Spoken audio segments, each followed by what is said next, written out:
of terror. I was whisked away into a building and ushered into a small and very dark room. It was the size of 6 feet by 4 feet. I was left on the floor handcuffed at the back and blindfolded for 2 days without food, only some water.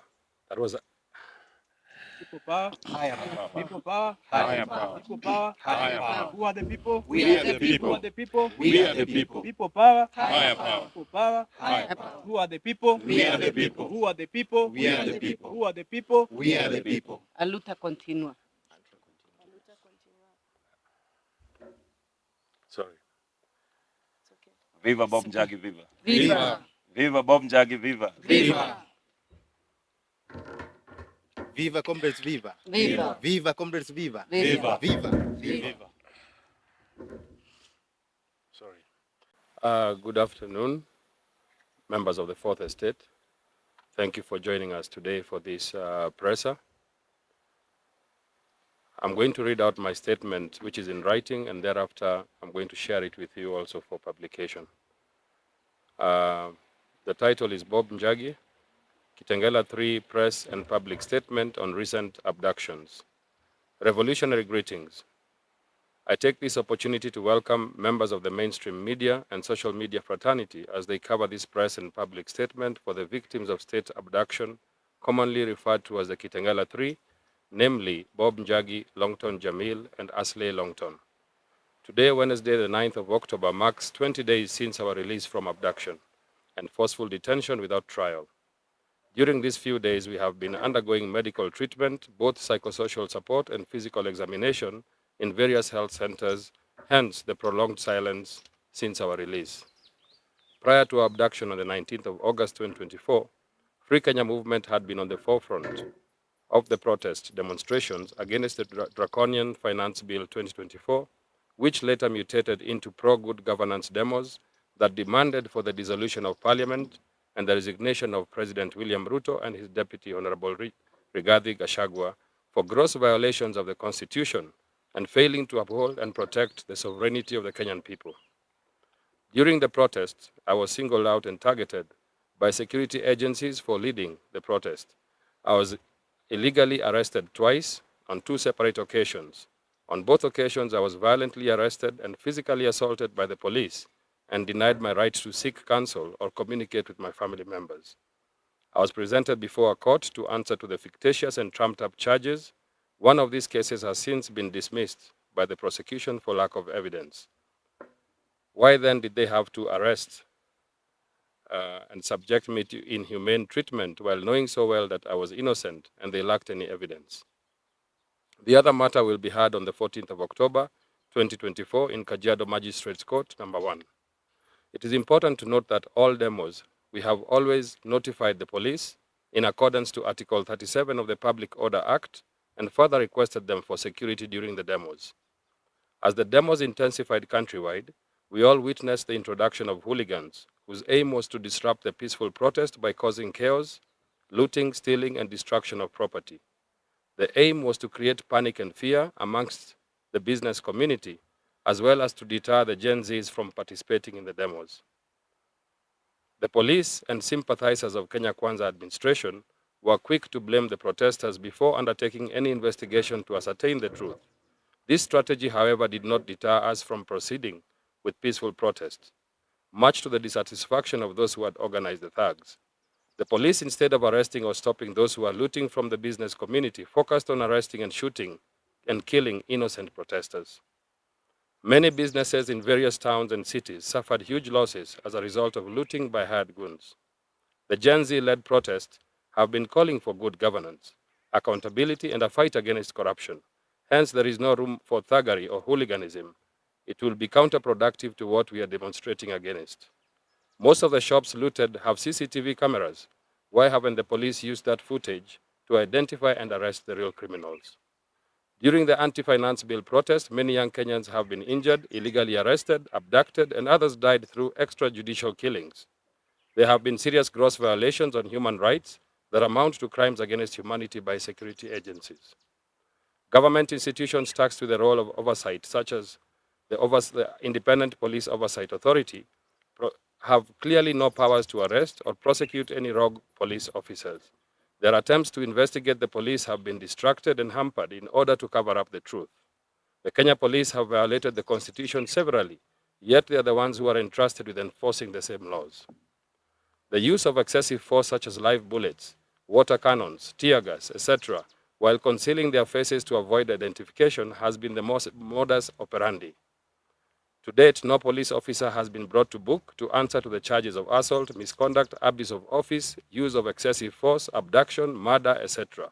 This only points to the reluctance of government to undertake any meaningful investigations that will uncover the truth and reveal those who have been sponsoring the goons. On the 18th of August 2024, I received a call from Honorable Jimmy Wanjigi to accompany him the following day to Nairobi Area Police Station, where he had been summoned to appear before the police. On the 19th of August, I arrived at Nairobi Area Police Station at 2 p.m., only to be informed that the venue had been changed and that he had been asked to go to Nairobi Regional Police Command in Milimani Road. Honorable Jimmy Wanjigi was later put under arrest and whisked away to Kamkunji Police Station. We spent the whole afternoon and evening there with his family and lawyer, seeking for his release, but the police insisted on holding him until the following day in order to arraign him in court. My colleagues then dropped me off at Railway's bus terminus, where I boarded a matatu to Kitengela, for Kitengela. En route to Kitengela, the bus stopped at Mlolongo for some passengers to alight. It was then that four masked men, hooded men, got into the vehicle shouting, "Huyu ako na bunduki," while pointing at me. I was immediately alarmed by this assertion, and upon realizing what was happening, I shouted my name, Bob Njagi, and informed all the passengers that I was being targeted because of the demos. The officers shoved me out of the bus forcefully while assaulting me with kicks, blows, slaps, jacking me off my feet, and carrying me shoulder high into an awaiting white car. The officers had cautioned other passengers not to take any photos or videos. However, some passengers managed to secretly record the incident. Inside the white vehicle were 5 men, 2 in the front and 3 at the back. We drove for close to an hour, while all the time I was assaulted until we came to a sudden stop. I was then blindfolded and handcuffed at the back and moved into a second awaiting vehicle that had 4 men. 2 sat at the back on either side and 2 at the front. We drove for complete silence for another 30 minutes until we arrived in our destination. 32 days of terror. I was whisked away into a building and ushered into a small and very dark room. It was the size of 6 feet by 4 feet. I was left on the floor handcuffed at the back and blindfolded for 2 days without food, only some water. That was People power. Higher power. People power. Higher power. People power. Higher power. Who are the people? We are the Who people. are the people? We are the people. People power. Higher power. People power. Higher power. Who are the people? We are the people. Who are the people? We are the people. Who are the people? We are the people. A luta continua. sorry. Viva Bob Njagi, viva. Viva! Viva Bob Njagi, viva. Viva! Viva comrades, viva. Viva! Viva comrades, viva. Viva! Viva. Viva. Sorry. 32 days of terror. I was whisked into a building and ushered into a small, very dark room.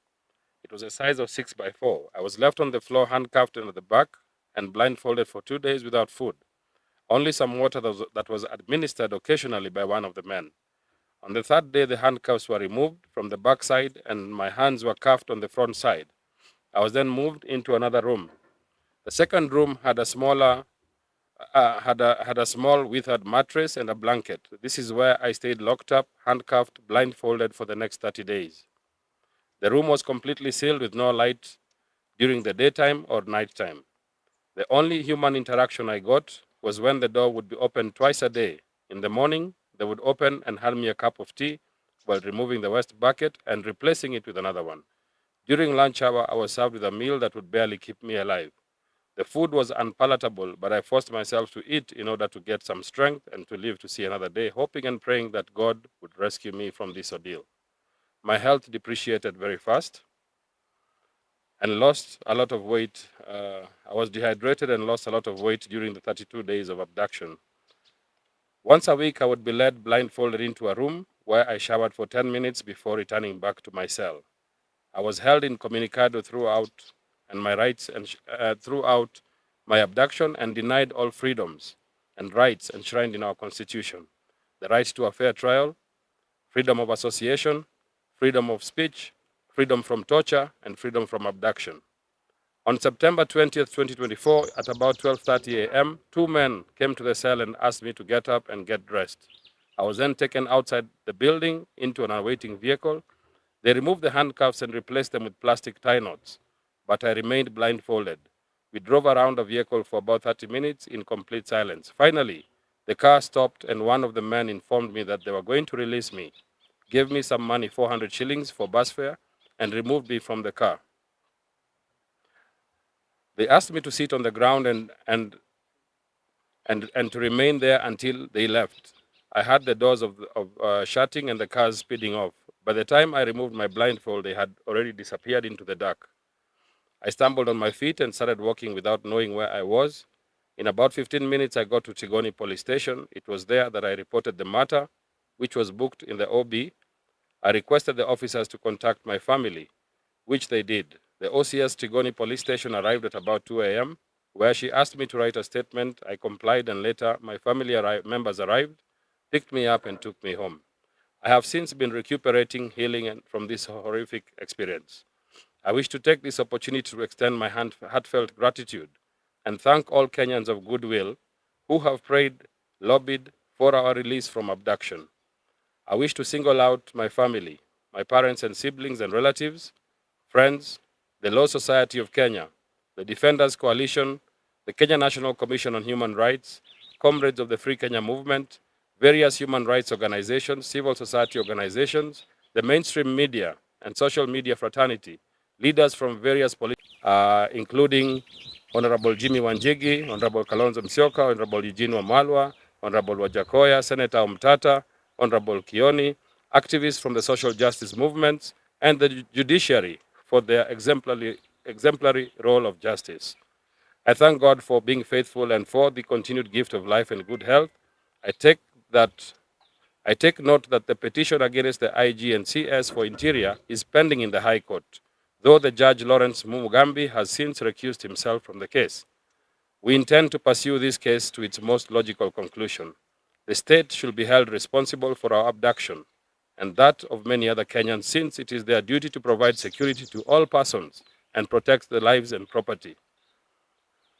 I have since reconciled myself with the ordeal so as to heal. I have since forgiven my captors and asked God to forgive them too. I, however, will pursue justice and plan to sue the government for this ordeal in order to stop any other such abductions.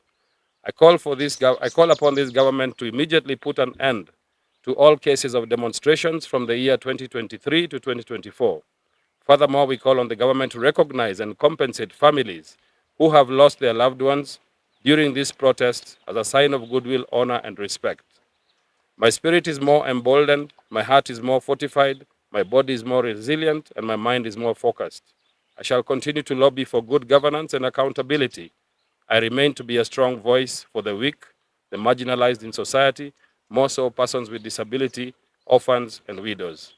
Since the 2018 Finance Bill, we initiated the Free Kenya Movement as an alternative platform through which we would lobby for social justice, constitutional reforms, economic and political reforms, and have engaged in several legal battles challenging bad laws.